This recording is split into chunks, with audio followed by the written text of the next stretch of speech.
अस्सलाम वालेकुम नाज़रीन, मेरा नाम उमर है। आपकी खिदमत में हाजिर हूँ एक नई वीडियो के साथ। सबसे पहले दरख्वास्त है कि अगर अभी तक चैनल को सब्सक्राइब नहीं किया है तो सब्सक्राइब कर लीजिए, और अगर मेरा काम पसंद आए तो वीडियो को लाइक भी ज़रूर कीजिएगा। और ये दोनों काम करने के लिए आपको सिर्फ एक उंगली लगानी है अपने फ़ोन पर और ये दोनों काम हो जाएंगे। सबसे पहले बात करेंगे कारसाज एक्सीडेंट की। लोग काफ़ी इसके ऊपर क्रिटिसाइज़ कर रहे हैं क्योंकि वो एक वेल ऑफ फैमिली से थी नताशा, तो इस वजह से उन्होंने प्रेशराइज़ करके दियत दे दी है। पैचअप हो गया है दोनों फैमिलीज में, 5.5 करोड़ रुपए दियत की रकम अदा की गई है और एक किसी रिश्तेदार को नौकरी दी गई है। तो लोग बहुत क्रिटिसाइज कर रहे हैं कि वो क्योंकि अमीर लोग थे, इन्फ्लुएंशियल थे, उनके काफ़ी कॉन्टैक्ट्स थे, गुल अहमद वालों की वो बहू थी, तो इस वजह से ये सब किया गया है। क्योंकि इंसिडेंट के वक्त की भी जो वीडियो थी, व्हेन शी वाज सेइंग कि तुम मेरे बाप को नहीं जानते, ठीक है, तो ये चीज़ भी काफ़ी ज़्यादा चर्चा के अंदर आ रही है कि अमीर लोग जो हैं वो इस तरीके से दियत दे के प्रेशराइज करके निकल जाते हैं। मेरा एक पॉइंट है यहाँ पर ना।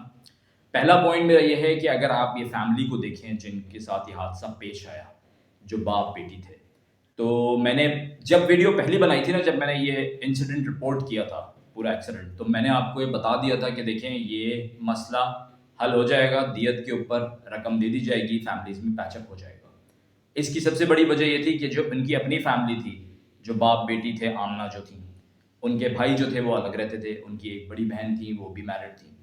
तो उनकी फैमिली स्ट्रक्चर देखते हुए ना ये लग रहा था कि ये मामला दियत पे हल हो जाएगा, क्योंकि मुझे ज़ाती तौर पे कोई ऐसा भी नहीं नज़र आ रहा था कि जो स्टैंड ले सके, खड़ा हो सके उनके पीछे। क्योंकि आमना वाज द वन जो अपनी फैमिली को टेक केयर कर रही थी, माँ-बाप के साथ वही रहती थी, और वो उनकी अभी थोड़ा टाइम पहले ही जॉब लगी थी, तो वही अपनी फैमिली को टेक केयर कर रही थी प्रॉपर तरीके से, मतलब सबका माँ-बाप का ख़्याल रखना।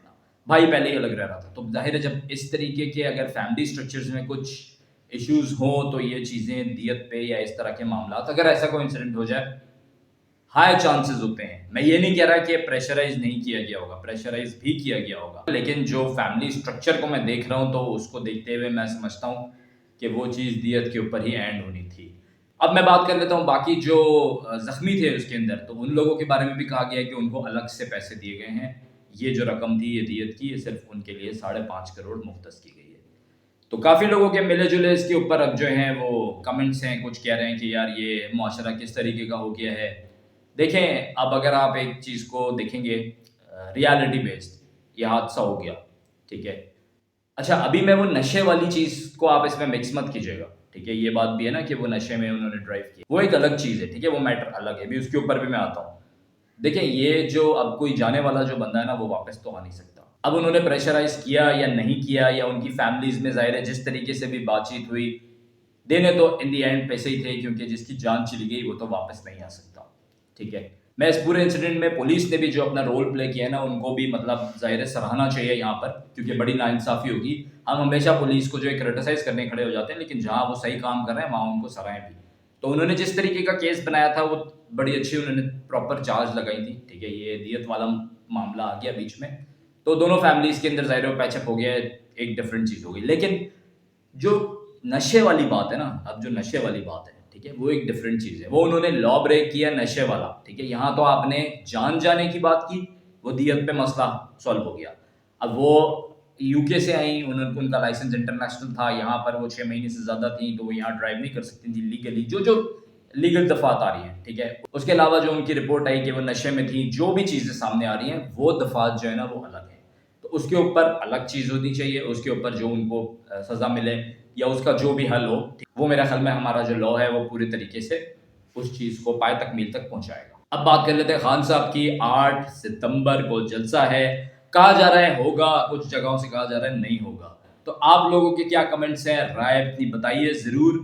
और हाँ, ये जो कारसाज इंसिडेंट वाला मैंने अभी केस के ऊपर बात की है, इसमें भी आपने ज़रूर अब कमेंट में अपनी राय बतानी है। ये मैंने अपना तज्ज़िया दिया था, मेरे हिसाब से जो चीज़ थी, आपने भी अपनी राय ज़रूर बतानी है। हाँ, तो खान साहब का जलसा होगा या नहीं होगा, इसके ऊपर भी एक लंबी डिबेट चल रही है। आप लोग क्या कहते हैं? क्योंकि मैं समझता हूँ कि गवर्नमेंट इस वक्त नहीं इस मूड में कि खान साहब को जलसे की इजाज़त दी जाए प्रॉपर तरीके से, और उनको किसी भी तरीके का रिलैक्सेशन दिया जाए।